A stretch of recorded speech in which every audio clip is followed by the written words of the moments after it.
안녕하세요. 저는 물리치료학과 3학년 노유정입니다. 저희 조가 발표할 주제는 장애아동을 위한 복지 서비스 애플리케이션입니다. 발표하기에 앞서 저희의 주제는 장애아동뿐만 아니라 장애아동 부모님들을 중점으로 한 서비스라는 점을 알려드리고 시작하도록 하겠습니다. 먼저 목차부터 말씀드리겠습니다. 서론에서는 저희가 만든 이 어플리케이션의 필요성과 목표에 대해 간략히 설명드린 후 본론에서는 본격적으로 애플리케이션의 다양한 기능들을 소개해 드릴 거고요. 결론에서는 애플리케이션을 사용함으로써 기대할 수 있는 효과와 보완할 점에 대하여 말씀드리겠습니다. 먼저 애플리케이션의 필요성입니다. 장애아동의 부모는 비장애아동 부모보다 심각한 양육 문제와 그에 따른 갈등을 경험하고 결국 사회적 차별과 소외로 인하여 사회적 고립 상황에 따르게 됩니다. 또한 치료비와 보조기 사용 등으로 인해 경제적으로 부담감이 증가하게 되며 이러한 상황들이 복지 서비스에 대한 기대감으로 이어가게 되지만 결국 서비스에 대한 불만과 그에 따른 추가적인 스트레스를 경험함으로써 지속적인 스트레스로 이어갈 수 있습니다. 발달 장애인 중에서는 혼자 일상생활을 할 수 있는 경우가 10%에 불과하여 성인이 되어서도 기본적인 생활을 스스로 못하는 경우가 많아 삶의 질 또한 저하됩니다. 이에 대한 대책이 필요하지만 기존에 제공되는 서비스에 대한 어려움으로 인해 서비스에 대한 정확한 인지가 없고 만족도가 낮다는 점에서 이 애플리케이션을 통해 장애 아동과 부모에게 보다 나은 삶을 제공할 수 있을 것이라고 생각합니다. 그렇기 때문에 저희의 목표는 첫째, 복지 서비스에 대한 정확한 인지와 정보를 획득하자. 둘째, 간편한 시스템으로 삶의 질을 향상시키자. 셋째, 양육 부담을 감소시켜주자. 넷째, 서비스에 대한 접근성을 향상시켜주자. 다섯째, 각 지역별 정책을 한눈에 비교함으로써 정부 정책에 대해 평가하자입니다. 애플리케이션의 이름은 칠드런과 드림을 합쳐 칠드림으로 선정했는데요.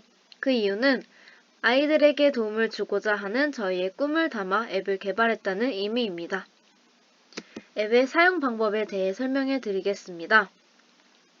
앱을 다운로드 하신 후에 회원가입을 해야 하는데요. 아이디, 비밀번호, 전화번호, 이메일, 주소 등 정보를 입력하고 확인 버튼을 클릭하면 회원가입이 완료됩니다. 회원가입 후에는 왼쪽 상단을 클릭해 특수교육법에 따른 장애 유형을 선택하시고 오른쪽 상단을 클릭해 현재 살고 있는 지역을 선택하시면 됩니다. 다음으로는 앱의 다양한 기능들에 대해 소개해 드리겠습니다. 첫째, 지역의 소식을 알 수 있는 기능입니다. 홈화면 상단에는 새로운 소식을 볼 수 있게 되어 있고요. 더욱 많은 지역 소식을 알고 싶을 때는 지역 소식 버튼을 클릭하면 내가 선택한 지역의 소식 목록들을 볼 수 있습니다. 그 중에서 관심 있는 소식을 클릭하시면 자세한 정보를 확인하실 수 있습니다. 제가 선택한 소식은 전주 지역의 장애아동 겨울 캠프 소식인데요. 이 캠프는 자립심을 향상시켜주고 보호자의 양육 부담을 줄이기 위해 마련한 캠프입니다. 또한 천문학 견학, 태권도원 견학 등 놀이와 체험을 통해 스트레스를 해소할 수 있습니다. 앞으로도 장애 청소년이 방학 기간 동안 이용할 수 있는 복지 프로그램을 확대 운영할 계획이라고 합니다. 둘째, 지원 제도를 확인할 수 있는 기능입니다. 지원 제도 버튼을 클릭하면 내가 선택한 지역에서 제공되는 지원 제도 목록을 볼 수 있습니다. 그 중에서 관심 있는 지원 제도를 클릭하시면 자세한 지원 제도 정보를 확인하실 수 있습니다. 전주에 거주할 경우 받을 수 있는 제도 두 가지를 말씀드리겠습니다. 전주 장애아동의 보육료를 지원해주는 제도입니다. 지원 대상 조건이 상세하게 나와 있고 지원 금액 또한 확인하실 수 있습니다. 다음은 전주 휴식 지원 제도입니다. 소득 기준에 상관없이 만 18세 미만의 장애아 가족은 모두 신청하실 수 있고요. 장애아 가족 문화교육 프로그램, 휴식 박람회, 가족 캠프 등 휴식 지원 프로그램을 운영하고 있습니다. 전주시 건강가정지원센터에서 운영하고 있고요. 자세한 위치는 밑에 지도를 통해 확인하실 수 있습니다. 셋째, 법률 정보를 확인할 수 있는 기능입니다. 법률 정보 버튼을 클릭하면 내가 선택한 지역의 법률 목록을 볼 수 있습니다. 그 중에서 알고 싶은 법률을 클릭하시면 자세한 정보를 확인하실 수 있습니다. 저는 장애아동복지지원법을 선택했는데요.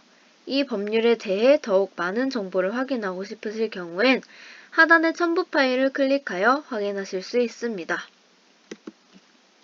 앱을 사용하다가 궁금한 점이 생겼을 때는 자주 하는 질문 버튼을 클릭하여 궁금한 점에 대한 내용을 확인 및 검색하실 수 있습니다. 궁금한 점에 대한 내용이 없다면 오른쪽의 글쓰기 버튼을 클릭해 직접 질문 후 답변을 받아보실 수 있습니다.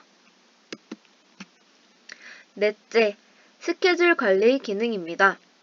앱 자체에 캘린더 기능이 있다 보니 내가 신청한 프로그램들을 따로 메모하지 않아 편리하게 일정을 관리할 수 있고 알림 기능을 통해 프로그램을 잊지 않을 수 있도록 했습니다. 또한 많은 학생들이 사용하고 있는 에브리타임이라는 앱처럼 서로의 일정을 공유할 수 있는 기능도 있습니다. 이렇게 저희가 개발한 앱의 다양한 기능을 소개해 드렸고요. 다음으로는 기대 효과에 대해 보도록 하겠습니다. 이 앱을 통해 얻을 수 있는 효과로는 첫째, 개별적인 로그인을 통해 맞춤 서비스를 제공하고 둘째, 복지 서비스에 대한 충분한 정보를 획득하고 셋째, 언제 어디서나 접근할 수 있는 편리함 넷째, 지역별 최신 정보를 빠르게 획득하고 마지막으로 Q&A를 통해 서비스를 확대할 수 있습니다. 마지막으로 저희가 이 앱을 만들면서 느꼈던 현실적인 문제와 더불어 앱의 보완할 점에 대해 말씀드리겠습니다. 첫째, 인력의 양성 체계를 통합함으로써 전문적인 인력을 양성하여 일정 수준 이상의 서비스 품질을 향상시켜야 하고 둘째, 다양한 기관과의 연계를 통해 복지 서비스를 넘어 장애아동에게 필요한 직접적인 서비스를 확대할 수 있도록 하며 셋째, 아동과 건강한 관계를 형성하고 심리적 안녕을 회복하기 위해 장애에 대한 충분한 정보를 제공할 수 있도록 보완해야 합니다. 이상으로 저희가 만든 이 어플이 조금이나마 장애아동 부모님들에게 양육 스트레스로 인한 부정적 영향을 완화하여 보다 긍정적인 삶을 영위하길 바라며 이상 발표를 마치도록 하겠습니다.